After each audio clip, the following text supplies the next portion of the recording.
remember to click the notification bell to get notifications when I upload new content. Thank you. See you soon. Hello, beautiful being. Welcome back. If this is your first time watching this, you might want to watch the first video that I just did, which is part 1, about how to heal your own sexuality. So the link is down below, and because this is going to be a continuation of, and if you are returning, you probably have seen the first video. I would love for you to let me know in comments how this applies to you, because it's always, my aim is to always reveal something to you that will ultimately be helpful in recognizing parts of your identity that are limiting you. And as a result of you having it in the open, you can do something about it. Today we're going to go through 3 piles. And it's interesting with the new moon coming up, and I'm recording it just before the new moon. New moon is all about opening new doors. It's about experiencing something different, perhaps. And perhaps this is an opportunity for you to experience something different in terms of not only your sexuality or sensuality, but in terms of your own creating powers. And that is always my hope for you. So look which pile you are drawn to the most. You may listen to all of them. It will likely have an element in it for you that's going to be hopefully helpful. And let's see what we get. And by the way, I would love for you to click the notification button so that you know when new information is being uploaded. All right, let's go through the piles. Okay, let's go through pile number 1. If you hear my cat, she happened to waltz in and is talking to me quite loudly, but I asked her to be quiet because I want to give a message to you. All right, so what does the universe want you to know? Likely in terms of healing your own wounds around sexuality, sensuality, around creativity. Gentle gardener.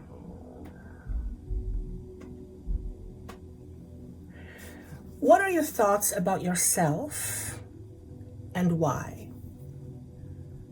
Specifically, thoughts that are of minimizing nature.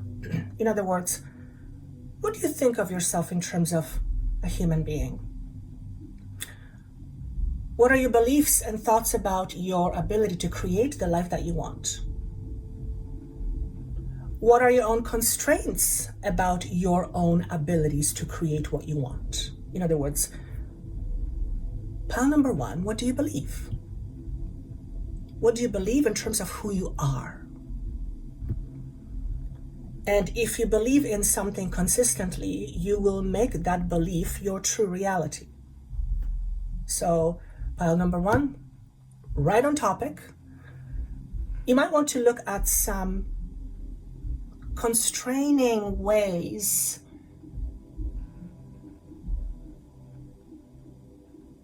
that limit your own expression. What are because you have your own unique talents, you have your own unique gifts. These are all natural expression of you, but you may not be fully expressing these gifts.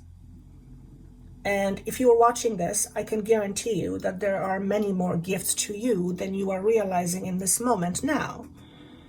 And the reason why you are not in full embodiment of this creative power, of these gifts, it's because you are limiting your expression. So ask yourself this question: in terms of my own expression and my own unique abilities,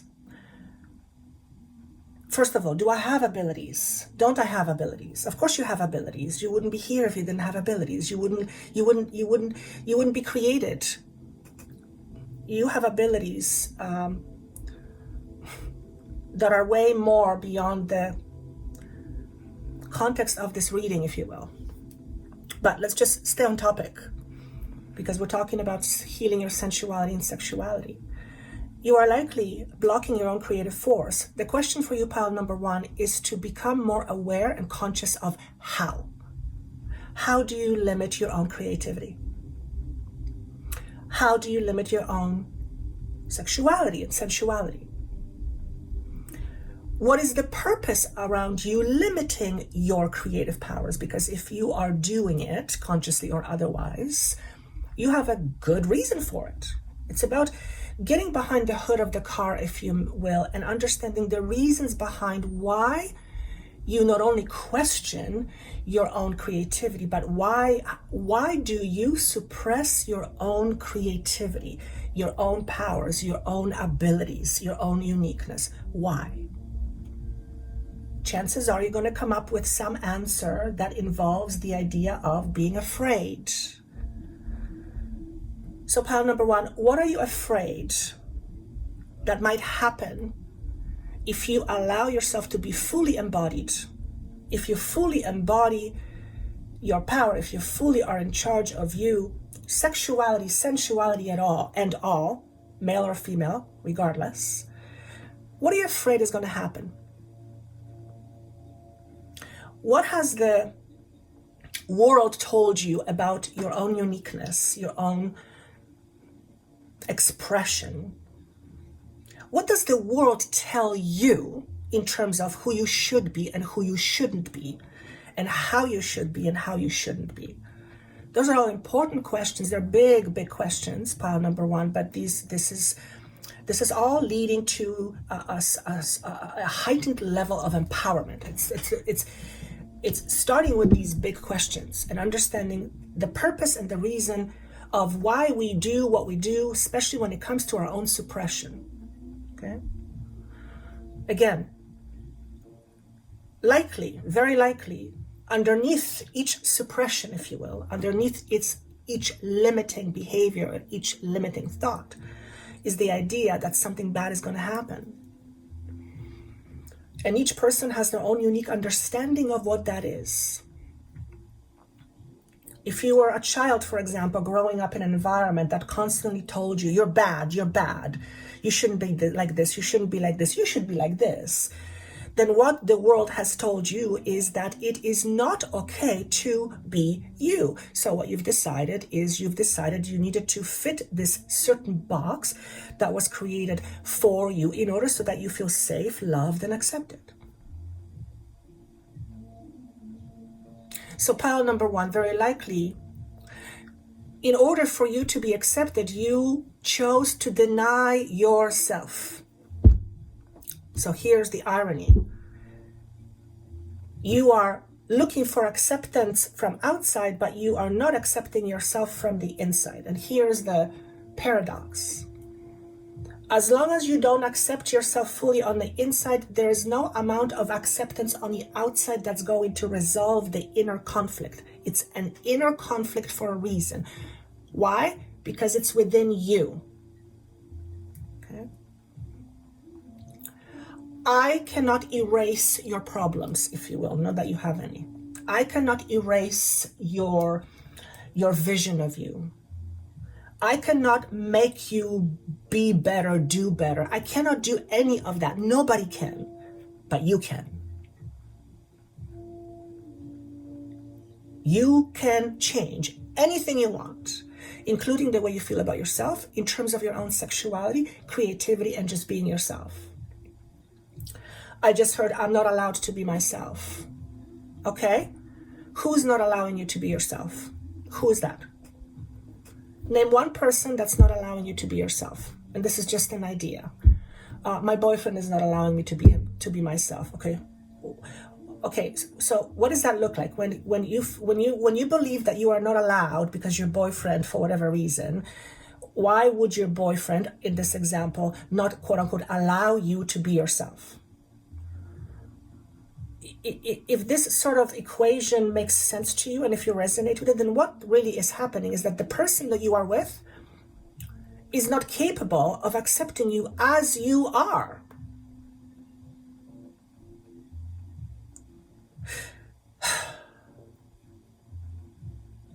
That's a big one. Okay. If someone cannot accept you for who you are, they're not in acceptance of you, which means you're not going to feel accepted. Pardon me, wrong. You may not be accepted by them, but you're within yourself, you may feel acceptance and just realize that by them not accepting you, it has nothing to do with them, with you, it has everything to do with them. So if, in this case, a boyfriend is not allowing you to be yourself, then he must be afraid of something. Perhaps he's afraid of losing you. Perhaps you are the one that's afraid of your partner being truly themselves. Now I'm talking about the healthy self. I'm not talking the in out of balance one. I'm talking about a balanced, healthy self, powerful self.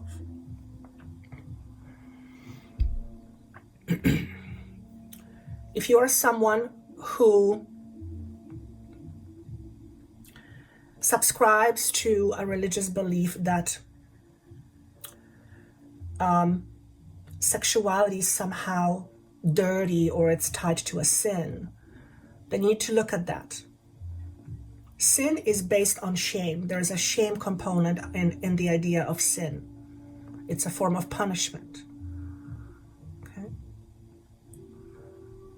In other words, if you grew up in that kind of a belief system, then you are likely suffocating an aspect of you and you're not allowing it to fully express itself. And as a result, you are likely to draw people to you who will make you feel like you are not accepted, or who you will want so badly to be accepted by those people, by those outside individuals. But here's the thing. Unless you accept you, it doesn't matter. Not really. I mean, it helps, but it doesn't fundamentally change what's happening in you. Pile number one, you have an inner conflict, like we all do. But this conflict is around sexuality and sensuality, because we're keeping with the topic from the previous video, okay? I just keep hearing organized religion. So for some of you, perhaps you have some issues around sexuality and healthy sexuality because it's somehow tied to religious beliefs, okay? So obviously we're talking chakra number 2. That's your first message. Second message is your solar plexus. Suppressing your own sexuality will limit your own power. Solar plexus is your empowerment center, okay? Which means when your sacral chakra is suppressed, and we can talk about the overexpression as well, because there is both. When your sacral chakra is not fully expressing, when it is suppressed, it will affect you as an identified person. It'll affect how strongly you feel about yourself and the abilities that you have and capabilities that you're capable of. And it'll affect your ability to express your creative powers into your 3D world. In other words, you will experience less than what you want to experience as a result of suppressing this sexual energy, sexual power, energy, frequency. Okay, sexuality. We're in a theme of sexuality here. Okay, if you heal your sexual wounds or wounds around sexuality and sensuality, you are going to feel like a much freer person. You're also going to feel a lot more confident, and you will express that confidence out into the world. Now imagine for a moment, if you are someone who struggled with lack of confidence, imagine you wake up tomorrow and you are absolutely confident. Imagine what you will do when you wake up tomorrow and you're feeling confident. For one, you're going to feel like nothing is going to stop you. You'll have your wits about you. You're not going to make dumb moves. But you'll be okay fully expressing your identity, and just fully expressing. You're not going to, in other words, you're not going to hold back. So pile number 1, how do you hold back? In terms of your sexual expression, how do you hold back? Because that's what we're healing, okay? Also, thank you. Look at the motivations behind your sexual suppression. In other words, what motivates this suppression? What is the reason behind this suppression? For some of you, it's you're not going to feel safe, or you don't feel safe expressing your sexuality. You want to ask the question why, and it may require some prodding. What I'm getting is, for some of you, it goes back to other life, previous life, where you were, for lack of a better word, a sexual slave. Okay, in this lifetime, you may want nothing to do with it. It might scare you. It might make you completely deny that part of you because you don't want to feel used or abused. But here's the thing with other lifetimes, when we're pulling energy from other lifetimes, anything that we bring from another lifetime as an energetic component has to be triggered into expression in this lifetime. So something in this lifetime has triggered that energy. Okay, so if we can identify when that is, and it could also be as, I want to say the word simple, but there's nothing simple about it. It could also be that when your mother was carrying you, she was afraid of her own sexual power. She was somehow maybe sexually betrayed. And by vibing that energy inside of her, it naturally became a part of you. So your lack of sexual expression may not even be yours at all. It could belong to your parent, because that's what we do. We just share our vibration. Your job is not to blame, okay? That is not the purpose of this. Your job is not to blame. Your job is to look for the connection, connecting the dots and pulling the plugs, in other words, so that you're no longer plugged into something that happened in the past, and that something that happened in the past, especially negative, is feeding your negative energy now. You want to end that cycle. I don't want to be a prisoner of my own self anymore. In other words, pile number 1, free yourself. It's time. They're asking me to look at the number 3. 3 is actually a number of expression, believe it or not. It also, I'm getting the words abundance. When we heal our sexual traumas, our sexual centers, when we heal our sacral centers, we automatically feel much more safe being in our bodies. Okay? And we already know how important it is to be in our bodies, because when we are not in our bodies, we are in our heads. And it's a funny thing with the head thing. It has so many stories. Sometimes it doesn't shut up. So how you feel about yourself in terms of sexuality is going to obviously affect your thinking. Okay? It's going to affect your communication with yourself and with other people. Okay? In a sense. So this is a clear sign to me that for you, pile number 1, we're talking about a situation where very likely you've when I say when innocence being taken away from you, what I mean is that you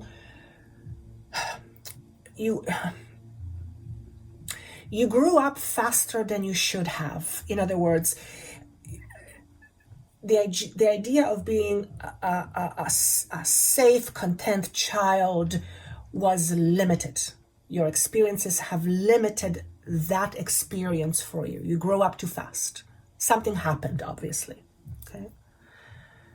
And when we experience things as children and we have no way of coping with it because the analytical understanding is not developed yet in order to discern and reason and have logical thoughts, we just basically feel everything.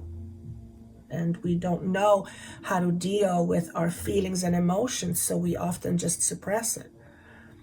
And especially if there is a lot of shame or anything that happened, any shaming, any qualifying you as, I don't know why I want to say a bad person. Anything like that will leave a very lasting suppressive energy within you. It will negatively impact you and how you live.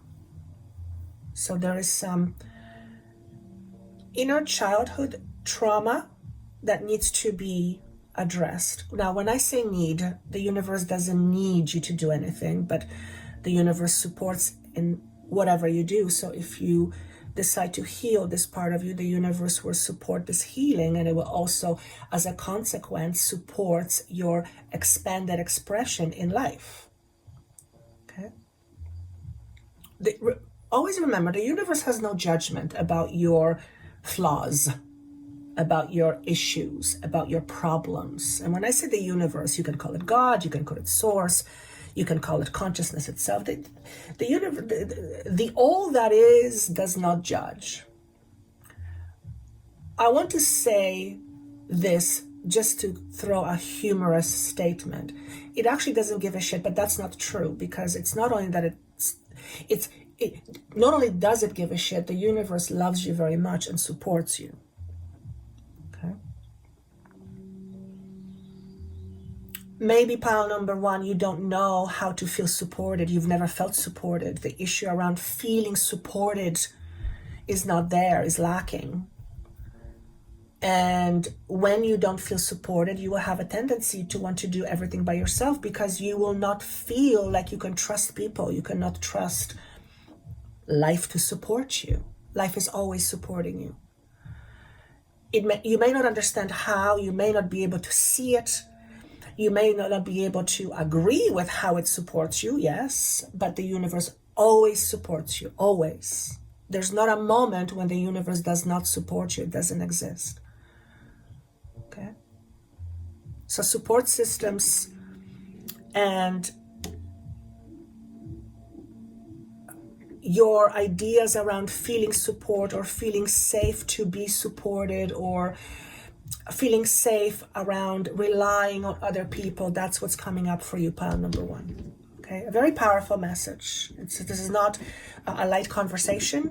I generally don't, I like light conversations, but the deeper and the heavier they get, when I mean heavier, I don't mean negative, but just shadowy they get, the more I love talking about it, because my job is to help you expose your shadows so that there's shadows no longer, so that you don't have to live in your shadows, so that you live in your light. Okay, pile number one, that's for you. Remember to click the notification bell to get notifications when I upload new content. Thank you. See you soon. Okay, pile number two, let's see what we have for you, keeping with the subject of healing your sensuality and your sexuality. Let's see what the universe wants you to know. Details, details. That's the first message. So let me just tune into it.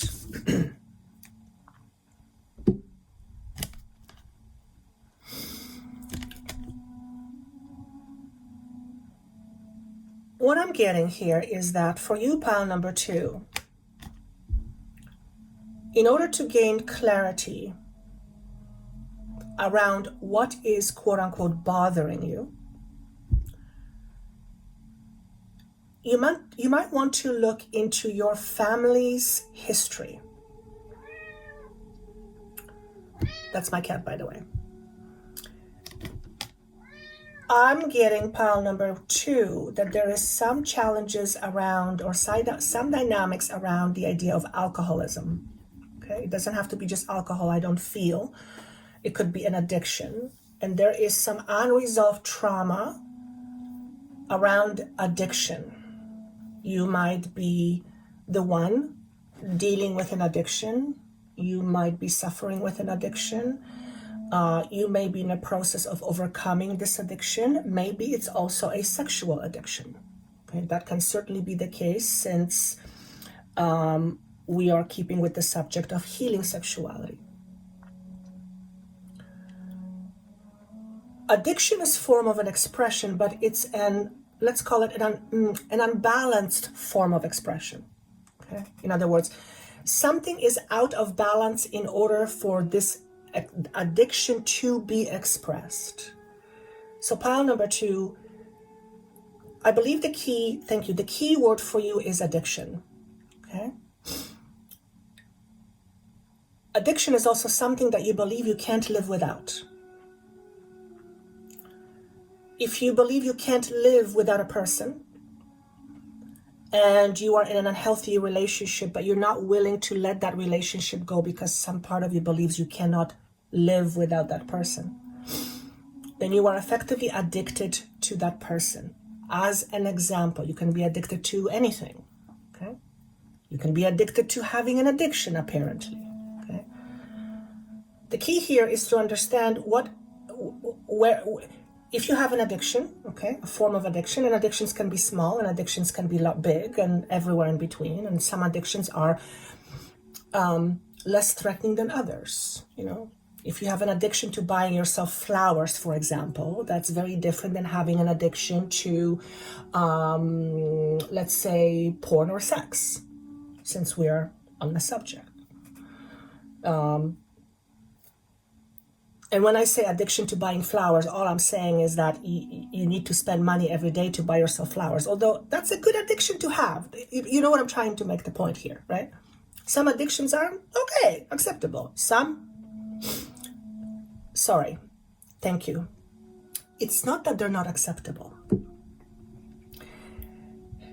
Because acceptable and unacceptable comes from the human understanding. As far as the universe is concerned, addiction is an addiction. It's a form of expression, and you are having an addiction because your soul wants to learn from it, okay?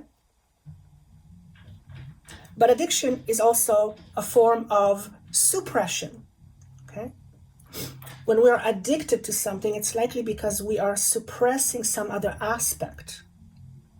So what are your addictions? Pile number 2.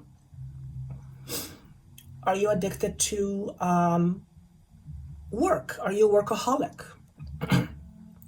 If you suffer from being a workaholic, and we can call that an addiction, then that means that you don't know what to do with yourself unless you are working. And there's nothing wrong with working, but if you are quote unquote working all the time, then that is not a balanced place to be. And that will absolutely affect your life in terms of relationships. There's no question about it.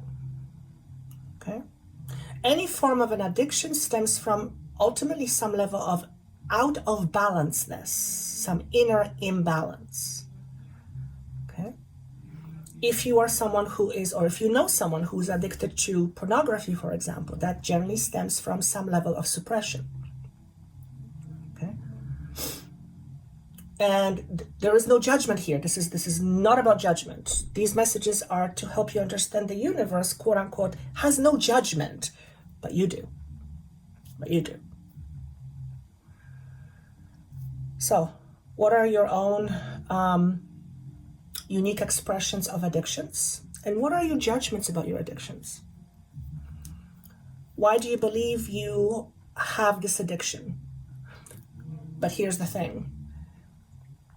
If you have the addiction, then that means that you're in control of it. That's not how addiction works. Generally, the addiction is in control of you, which means the addiction has you.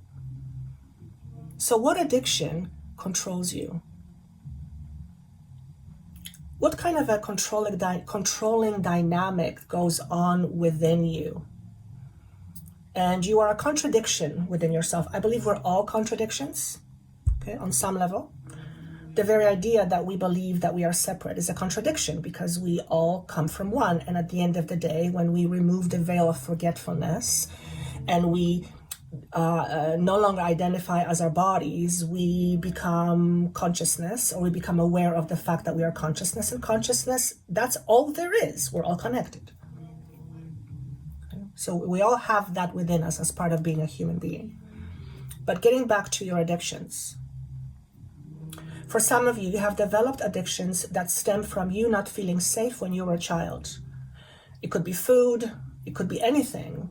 It could be an addiction to unhealthy relationships, an addiction to toxic relationships. In other words, it's as if you're addicted to being part of unhealthy, toxic relationships. That's an addiction. Okay, we are not saying it's bad. Again, that's a judgment. No, there's no judgment here. But that kind of an addiction is going to make you suffer. You're going to suffer. because you will not feel like you are fully in control of yourself. You will feel like life controls you. And addiction, that's what it does. Addiction controls you. I'm getting the word food, alcohol, whatever addiction you have developed as a result of dealing with your very big emotions around not feeling safe and not feeling safe expressing your emotions. You're just stuffing it. So what are your addictions that come as a result of you stuffing it, stuffing your feelings or emotions? Okay. So pile number 2, addictions, is the key word here. Flow.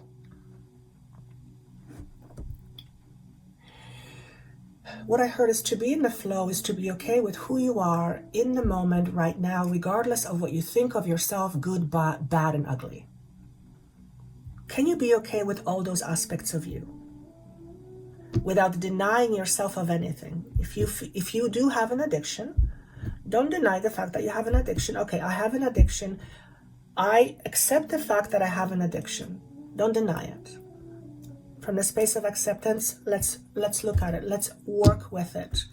Let's clear some of the blockages around you feeling of unsafety, not feeling secure, perhaps not feeling safe or secure in your body. And if you don't feel safe or secure in your body, you will often use food, for example, to deal with that, to stuff it so that you don't have to feel it. Because let's face it, food feels good until it doesn't. Okay? Everything is a double-edged sword.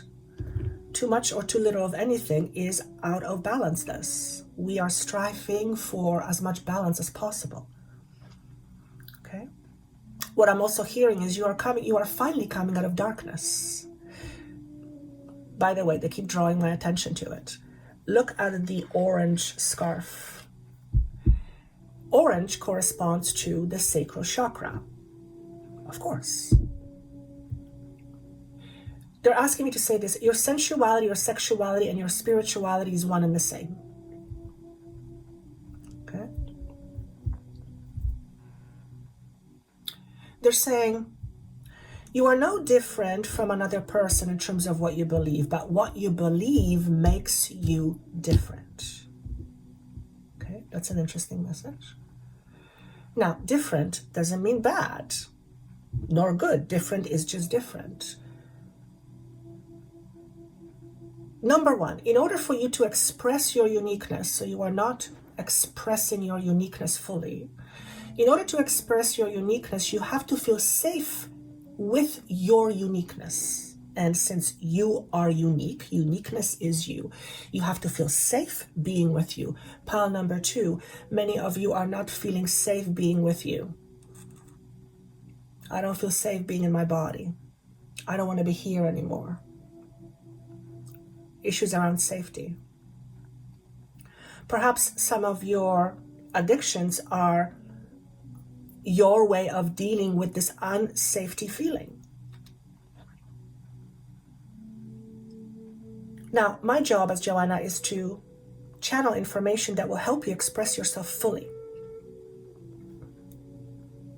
An addiction is something that controls you. It does not allow you to express yourself fully. So in order to express yourself more fully, we have to look at your addictions. What is it? Okay. You, pile number 2, don't think of yourself as enough. So you are constantly striving for being better, being more fit, being more slimmer, being this. You're constantly striving to be better, to be better, to be better. Now, there is nothing, I mean absolutely nothing wrong with, quote unquote, making yourself be better. Okay? There's nothing inherently wrong with that. However, if you believe that you will not be accepted until you are better, because now as you are is not enough, that is not a good place to be. Because what that means is that you are constantly creating from your own space of lack, because you believe that you are lacking something. You lack no thing. What you lack perhaps is the understanding of your power and of your abilities, yes, but you don't lack anything. You can create anything you want. No, you cannot be a giraffe because you chose to be a human being. But within the experience of humanness, you can create pretty much anything. It all will depend what you believe about yourself. And if you do not believe that you are enough, that you are lacking, you will not be powerfully creating. Bottom line. And you are a powerful creator, by the way. So that means that you're suppressing your power, you're suppressing your creativity. The question is, do you want that? If you want to suppress yourself because you know you can, and damn it, I'm going to suppress myself. High five to you, go for it, do it powerfully. But if you are doing this without knowing that you are doing this, in other words, if you are suppressing yourself unconsciously, then you are unconsciously, constantly doing something that you probably don't want to do. And yes, you're having an experience, and your experience is valid. But I have a feeling, whoever you are, you want a greater expression. You want to experience more of you in your life. You want to experience more of life, not less of life. Why would you want to experience less of life? Yes, you may want to experience less of certain things like lack of money. If you want to experience less of lack, you have to get out of lack yourself. You cannot be vibing in lack energy and experience abundance. Those are completely two different frequencies. It's not a match. So the question, pile number 2, is, what are you not a match to? What are you not a match to? In other words, a different way of understanding is, what are you wanting to achieve for yourself, but you're not a match for it energetically? Okay. If you are wanting to experience powerful awakening, you're not going to find it only in the book, because book can only tell you so much. To experience awakening, you have to experience it. Knowledge is important, but beingness is really what awakening is. It's a state of beingness. Another message for you is, you're not going to find what you're looking for in the book. You're going to find it when you look in your inner book, your inner knowledge. That doesn't mean that you should not go out and look for ways to help yourself to look within. But ultimately, the work happens on the inside. Okay? This is a very powerful time for you guys, because you are coming out of darkness. Or there is an opportunity for you to come out of your own darkness, especially when it has to do with things like addictions, any form of addictions. Again, if you're addicted to buying flowers, I wouldn't bother too much. Leave it, unless it takes you to a poor house because you give every penny to buying flowers, but you have no food. Then I would say, well, that's not reasonable. But you know what I'm trying to say.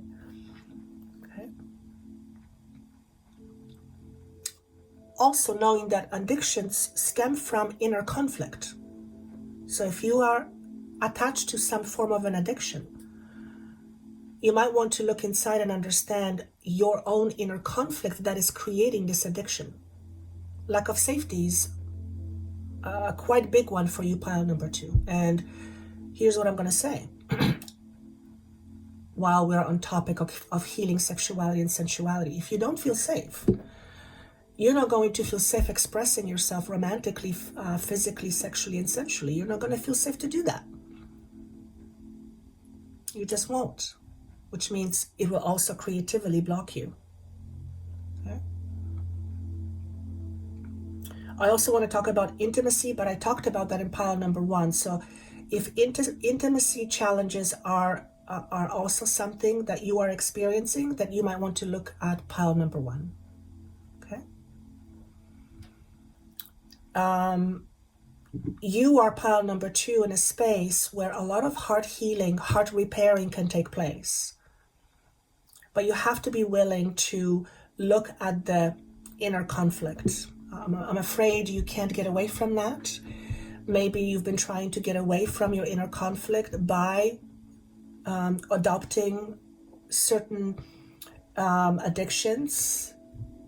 And the universe is saying, listen, it's time. It's time. It's time that you heal these old wounds. It's time that you stop running away. It's time that you stop making yourself too busy to work on yourself, because those are just an excuses. No judgment, but that's what it is. Okay? Because mindfulness doesn't require time. Mindfulness happens in the moment. It takes time to develop mindfulness, yes, but mindfulness happens in the moment. It's being in the now. It's being aware. Become more aware of the things that you do that keep you small, that keep you feeling insignificant, that keep you feeling like you are lacking something. You're trying to make something more of yourself because you're lacking something. You don't lack anything. Whatever was communicated to you that led you to believe that you are lacking something, that's a belief. That's a conflict. That's something you need to address. And when I say need, you don't need to do anything. But I would desire this for you as Joanna so that you can live more freely. Who doesn't want that? No one says, lock me in jail. I will not be free. I'd rather be a prisoner. No one does that. No one. Unless you're afraid of freedom, but that's a whole different conversation. So that's what I have for you. Pile number 2, powerful message. Remember to click the notification bell to get notifications when I upload new content. Thank you. See you soon. Okay, pile number 3. Let's see what the universe has for you. Dragon's Lyre. Lyre. It's in reverse. I'm just going to tune in and see what wants to come through.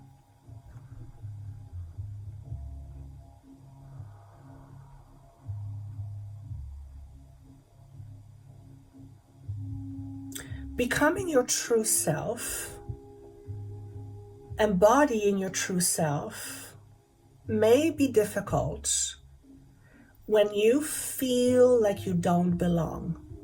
Okay, so pile number 3, it looks like there might be some challenges with you around the sense of not belonging. That's what I get from this message. That's not what the book says, I don't think, but this is what I'm intuitively getting from this message. Okay. You can far surpass your expectations. Not only can you meet your expectations, you can far surpass your expectations if you decide that you can and you will. Some of you have lowering quality expectations about yourself. In other words, you don't expect a lot of yourself. Or you are wired to constantly expect more for yourself. Nothing wrong with that. I think that was talked a little bit in pile 2. So if you want to check out pile 2, that might be interesting.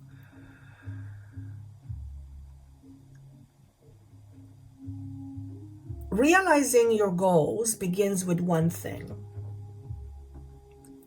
Your belief in being capable of this realization. Okay? If your own belief or your own expectation does not match what you are wanting to experience, doesn't matter how much you try, how hard you work at it, it's always going to feel like it's out of reach.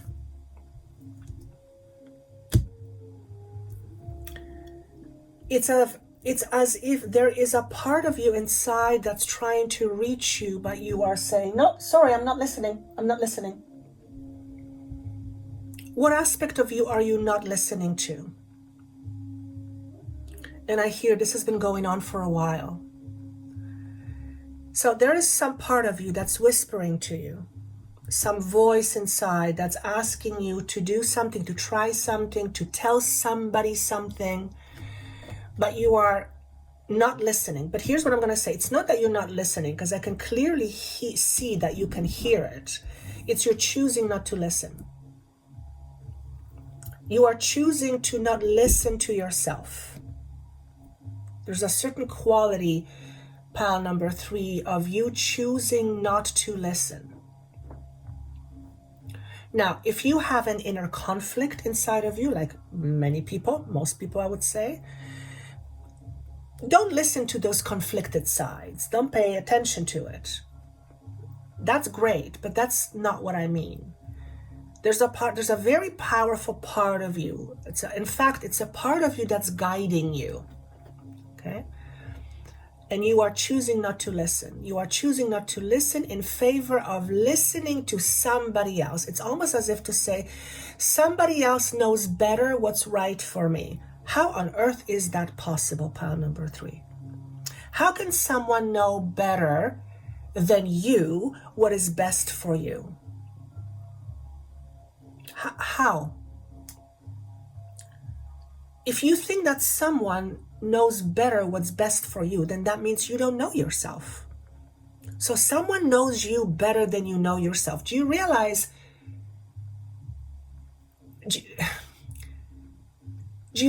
what can happen in those situations? If someone knows you better than you know yourself, that's a perfect scenario for manipulation. Are you someone who is constantly feeling manipulated by other people?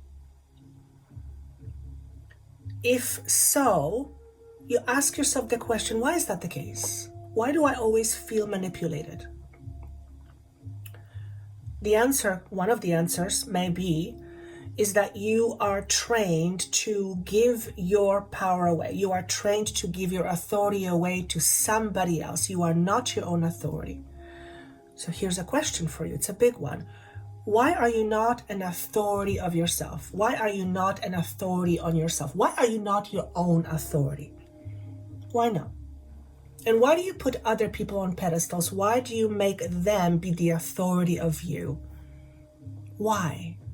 How does that work for you? How does that serve you? Because it serves you. Absolutely, it serves you.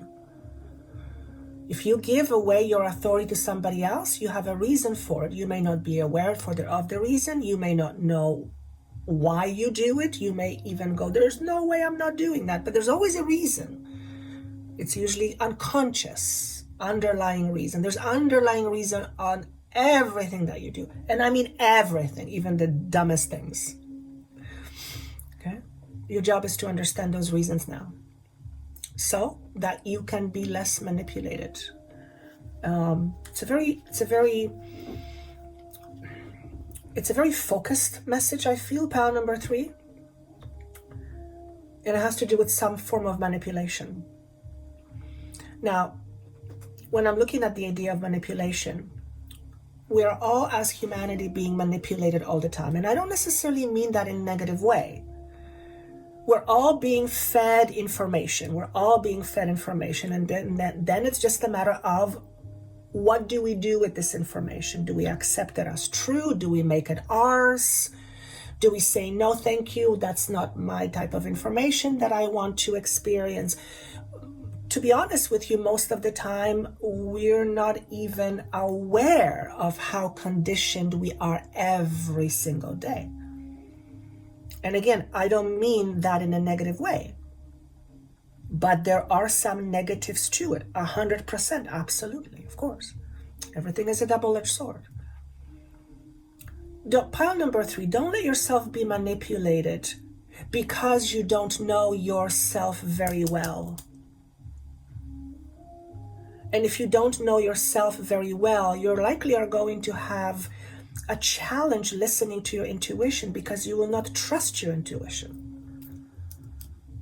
what I'm being asked to say, it's one of the ways why we don't, why we seek authority in other people or from other people is because we don't trust ourselves. We don't trust in our own authority. We don't have a solid relationship with ourselves, with our spirit side, with our intuition.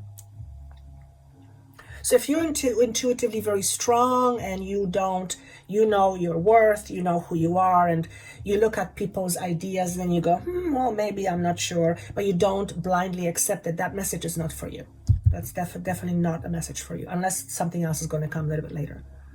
Okay? Now, information is information. It's what we do with this information.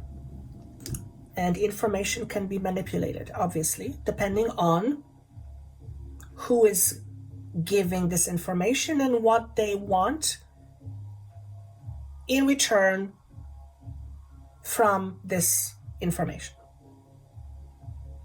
In other words, if someone wants you to buy something, they're going to entice you as much as they can why you need it. Okay? If someone is gullible, you're going to believe it and you're going to fall for it. Doesn't mean it's negative. It's just you're just going to blindly accept something that may not be true for you at all and may not be good for you. Okay? Yet we do that all the time. We don't even know we're doing it. Social media is one of those things. It's how it works. It's essentially manipulation of information. And again, I don't mean this in a negative way. Not at all. Okay?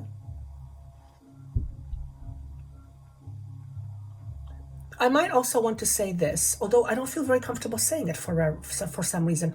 Everyone has an agenda. Okay, now we think of an agenda as something bad. No, my agenda, for example, as Joanna, is to help you become more empowered. That is what I want for you. That is what I want for you. That's my intention. So instead of saying agenda, we can say intention. Everyone has an intention. The idea here, pile number 3, is this. If you don't know yourself, if you don't know how you work, if you don't know what's good for you, what's important to you, what you value, then other people may sell you a bill of goods and you will just accept it without realizing that it may actually not work in your favor at all. Okay? Another message I'm getting is someone constantly lying to you? And you choose to believe them over and over and over. So here's the question. If you know they're lying to you, but you choose to believe them over and over and over, then what are you doing? What are you doing? Why are you choosing to believe someone who constantly lies to you? Again, it feels a very focused message for somebody. Why do you choose to do that? Is it because you want to avoid the inevitable?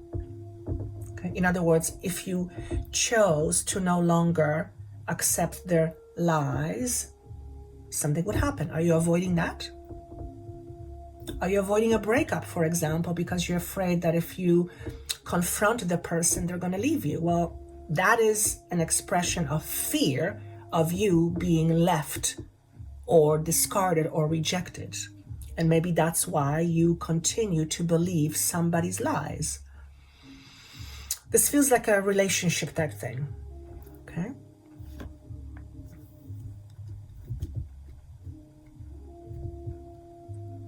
Don't disregard your own importance because you might fear that someone won't stay. In other words, pile number 3, it looks like you have the affinity to putting yourself down in front of other people. If you habitually put yourself down, if you habitually minimize yourself, if you habitually make yourself feel small or look small, you want to ask the question why. Because what you are doing in that sense is you are not being true to you. You are, I want to say you're lying to the world in terms of who you are. Now, anytime we do anything, we have a reason. So if you are lying to the world about who you are because you're afraid, then you want to ask yourself the question, why do I do that? Why do I stop myself from truly being myself? What am I afraid is going to happen if I allow myself to be truly you? Perhaps you believe that if you allow yourself to be you, you will not be loved. So instead, what you do is you compromise your own well-being, your own integrity in order to be with somebody. How does that work? Does it work? Generally not to one's satisfaction. Okay. Pile number 3, you are afraid of being left alone. Being left behind. Again, chakra number 2. You're afraid of being abandoned, and that scares you more than anything. And so it's a fear of rejection, and as a result of that, you tend to minimize yourself. You tend to put yourself down just so that you can you can have a sense of belonging. But that's not you being true. That's not being true. It's not being true to you. Determination. This is sacral chakra. This is your root chakra. On top of some challenges with confidence, you have some fears around independence.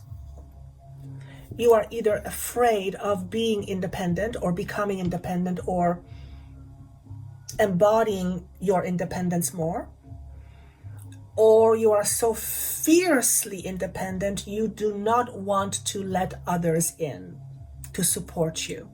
No, I don't need this. I'll do this myself. Thank you very much. If that's what you do, if you are so fiercely independent, there's a sign there that says, you might want to look at that, because I have a feeling there's a fear driving your independence. So we have two sides. One is fiercely independent, and that's actually the result of some fear. And one is fear of independence. Okay, so if there are fears around independence, then there is usually a dynamic of codependence. Pile number 3. Are there some codependency issues or challenges, I will say, in your life? Are you too dependent on something or somebody? Now, in pile number 2, I believe I talked about addictions. This doesn't feel like an addiction per se, but it's over-dependence. Over-dependence, okay? For example, do you always depend on someone else to give you money? There's nothing wrong with you accepting money, but if you are constantly dependent on them, maybe there's a fear of you being your own support system, your own support network. Maybe because you fear that means that you end up being alone. Okay? This doesn't mean that someone cannot be helping you financially. That's not what I'm saying. But if you're constantly relying on someone, of course I'm talking about a healthy individual who is able and capable. But if you're constantly relying on someone financially, and then that's a heavy obligation on the relationship, and oftentimes it can feel unbalanced. Maybe you are afraid of losing this person, so you need them to help you. Okay, again, pile number 3, you have some challenges or fears, real fears about being left alone. Okay, codependence, being financially too dependent on someone else. Again, this is not a situation where somebody's in better situation than you and they're helping you. We're not talking about that. This is about consciously or unconsciously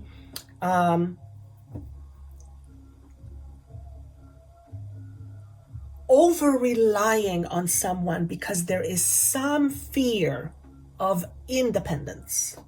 Okay, if you are too independent, for example, if you are someone who's never asking for help, and it's important that everybody knows that you're able to do it alone, then you might want to look at that and ask yourself, am I trying to prove something to somebody? Like, am I trying to prove that I'm capable, that I can do this by myself? Well, clearly you've proven it over and over again. There's some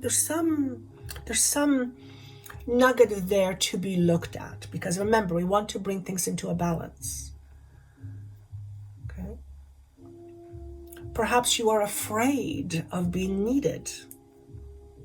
Perhaps you're afraid of being needed. Perhaps you're afraid of people relying on you. Perhaps you've learned that when people rely on you, they actually become a very heavy burden and you end up being responsible for them. And you're like, no way, thank you very much. Vroom, off into the other direction.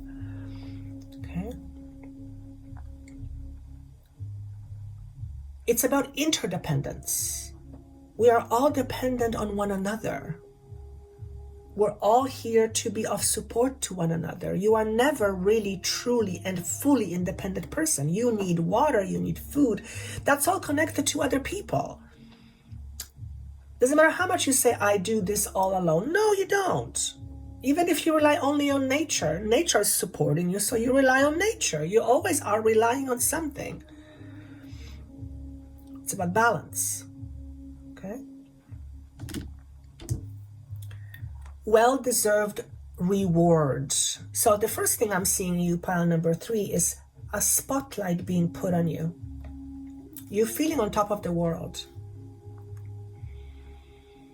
Maybe as a result of hearing these messages, you are going to realize that there is so much more to you than your fierce independence or your fear of independence, and you decide to bridge those two.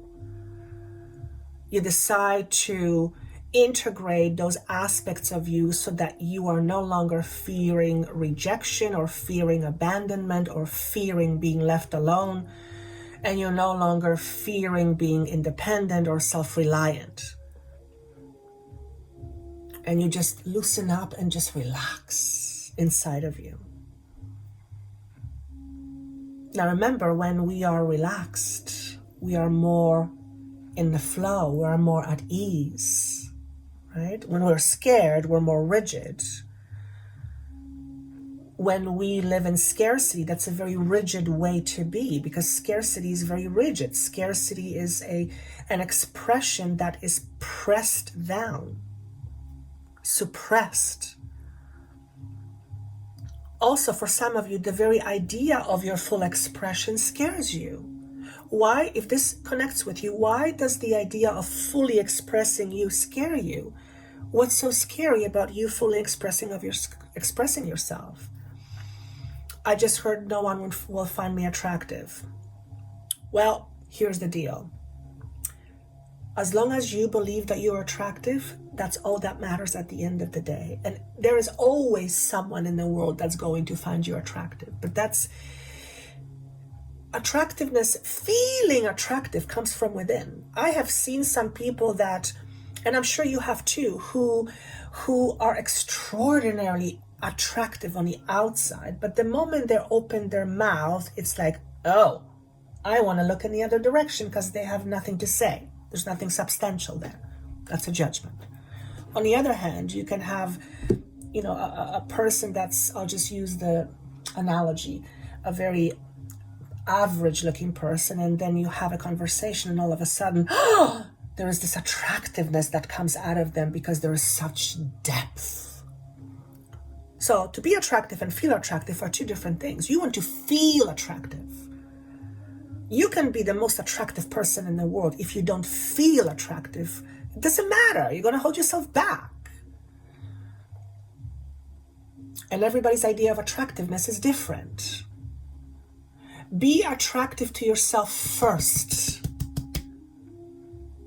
I just heard stop chasing ghosts. Stop chasing ghosts. I feel like I don't want to elaborate on that. I feel like I just want to leave it. Stop chasing ghosts. Stop chasing the past, okay? Stop chasing the past. Be a fully illuminated being by being responsible for your own inner wealth. Let no one define your own inner wealth. Your inner wealth belongs to you. You get to make the call what that means to you. Of course, people will say many things. And Unfortunately, they do.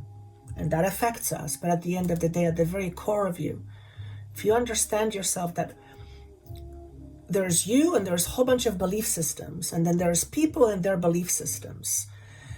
When they say something about you, it's generally coming from their belief system. It's generally not their higher self talking, because otherwise they wouldn't. Generally, someone who is highly evolved has no need to judge you or criticize you for the way you look, because they see you as a beautiful expression regardless of what you think you look like. Okay? So be the best you can be for yourself, not for somebody else, for yourself first.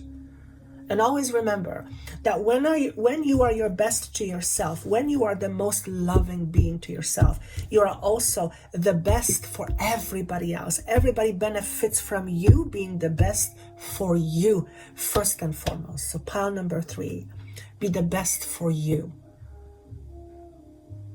Don't do this for other people. Do it for you. Does that mean you're selfish? Maybe. You can call it that, but when you take care of you, when you do what's best for you, other people benefit. Everybody wins. Everybody wins.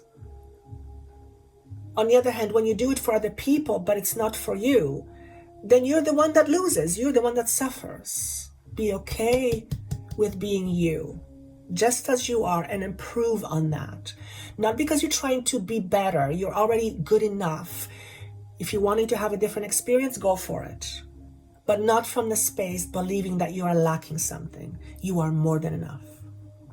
So that's what I have for you, pile number 3. I hope this was helpful. Do let me know in comments how this has connected with you. And again, feel free to listen to the other piles and also the first part of the video.